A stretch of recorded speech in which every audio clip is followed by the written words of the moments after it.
We're going to create a program and using Visual Studio. So let me shove my instructions to the side again. All right, so I want to make start and go to Visual Studio. And my instructions were 2017, but on these machines I have 2019 installed. I think that'll be fine. I want to go to x86 Native Tools command prompt down here. That will give me the ability to compile 32-bit code, which is what I want to do for this project.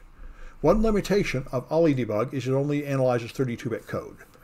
Though, anyway, and we're talking about 32-bit code here. We'll expand to 64-bit code later.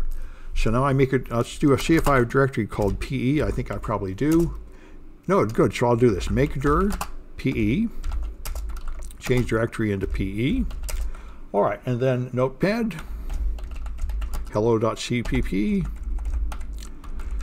I'm calling it a C++ program. And I think, yeah, this is in fact a C++ program. Good, all right. So, there's my C++ program. This is just print hello world. And it includes IOStream, which is a input-output library that includes the printf program. That's it, I save that. And now I compile it. Hello. I don't think I need that switch in the instructions. There, it compiles. It created hello.exe, so I can run that. And it says hello. Okay, so I've made a compiled code that runs. Now we can examine that in PE view.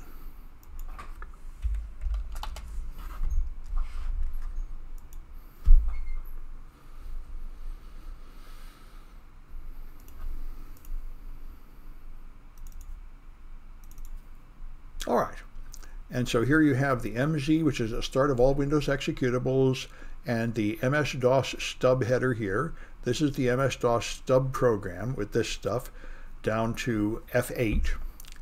And then you have the real NT headers starting here with PE. That's the portable executable header that's actually used by all modern versions of Windows. And all right, let's see. Image NT headers, we got the signature. We have a time date stamp here, which is useful for attribution. You can see what time of day this program was compiled. And the image optional header is here. And this has stuff like the address to load it at, base of code 1000 in this case, and the entry point, 12E1. And here's the image base, 400,000. All right.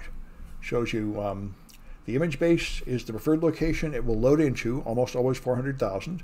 Then the size of the image, down here, that's how much RAM it's going to use once loaded, and so on. All right, and there is an import table value here. Yep, here's the import table with a relative virtual address. All right. And so you see the import address. All right. And this relative virtual address for the import table, 181FC, is supposed to match the location of the data, our data section. And we'll see. All right, so let's go to these section headers. Here's the text section. And here's the text section header, which tells you the size of the data and where it's going to start. And each section has its own location to load in memory, and this is the stuff that was used to lay out the memory we saw in OllyDebug earlier. All right.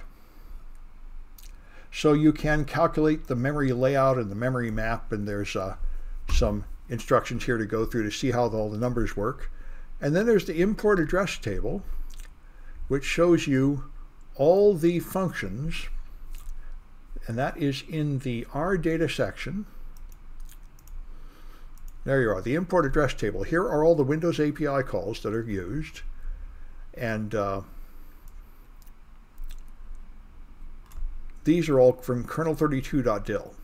The library name comes at the end, And here's all the functions in that library that are called. All right. And then there are just a couple of challenges here where you have to find programs and compare these numbers and find out what's wrong. Here's a broken program. You have to find the missing section. Here's one where you have to find a mistake and fix it. A couple of these, you have to find various mistakes and fix them. And then you can run these things and find the flag. So this gives you some practice looking at these headers and watching how the memory addresses are used. And gets you close to the difficult job of repairing a broken import table, which we're only doing in very simple ways here. But that is something you have to do if you want to do like a manual unpacking and create a runnable program. You have to go manually repair the import table. All right, that's enough for this one, I think.